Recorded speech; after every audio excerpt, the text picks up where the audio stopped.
Hi, everybody. It's Ed Thompson with the Y Blast in Greensboro, North Carolina, with Single Purpose Ministries, and we're all about relationships with God and relationships with others. And we love seeing people forming good relationships so that they can live the life they were designed to live. Let me start today by saying we're going to look at 3 verses from Philippians 4. That would be 11, 12, and 13. Then I'm going to share a couple of stories relative to some nuggets in those passages. Finally, a quick commentary that's in the Bible, and then a challenge for you. Let's go.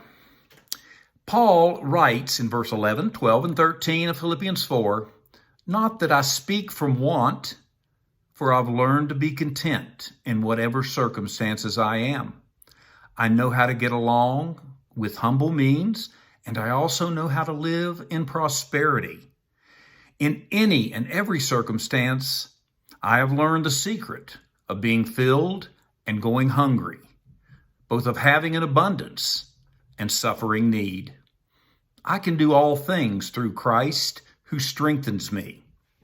That 13th verse is many people's favorite. It certainly ranks up there because, number one, it's true. And number two, when we find ourselves in a very hard place, it's a great verse to lean on. Today, I'm going to tell a quick story, in fact, 2. So come with me. I'm sitting in church on Sunday, and down the aisle was a lady about 25 years old, graduate of college, and I heard that she was fluent in Spanish. And I want to be somewhat able to carry on a conversation when I begin another ministry with Child Evangelism Fellowship and going into the Hispanic culture and look for the first and second graders who may need to learn to read some, speak some English, and hear the gospel, and maybe be able to read it themselves. I'm also very intent on the Black neighborhoods and the culture there, that they may have a guy like me to come and sit and listen as they read and read back to them so that they grow to love books. Now, I'm telling you that quickly. I got up after the service, walked over to her, asked her if she would tutor me a little bit. She said she would be delighted to. And yesterday, on Monday, we met for about an hour and a half. And slow but steady start. And she's given me a lot of good things that I can work on. And let's face it, 2 are better than 1. She's really done me right to meet with me. Next week, Lord willing, the week after, until this COVID situation frees us up to go into the schools and to be with these people, these young people that I so adore. So pray for that, please. The next story I'd like to tell is about a man that I grew to love in the 10 years that we were together. As we progressed in our relationship, he progressed in age, as did I. He succumbed to dementia. Now, I'm not saying he died, but he began to suffer greatly, to remember things, to know what he just said, really, and to care about things that he used to care about. The one thing I want to make evident, though, is he knew how to be content, and he was. He also knew how to lean on the Lord as his greatest strength. And here's the catch, not a catch. Here's just really the interesting part of the whole story. Anytime he was in a conversation about God and Jesus Christ, something happened mentally for him, and he got very lucid, very clear, and he began to remember things, and it was almost like he had a little help. And when I thought, he can do all things through Christ, he was able to have his mind cleared on that particular subject.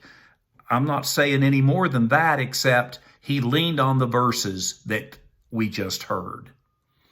So I want to be very clear when I say that the passage I'm about to read applies to all of us. And in this case, it's going to apply to the Apostle Paul, who wrote Philippians. And this, if you'll allow me to get my glasses, excuse my reach, let me just go with the comment that I have down here. It says, Paul could get along happily because he could see life from God's point of view.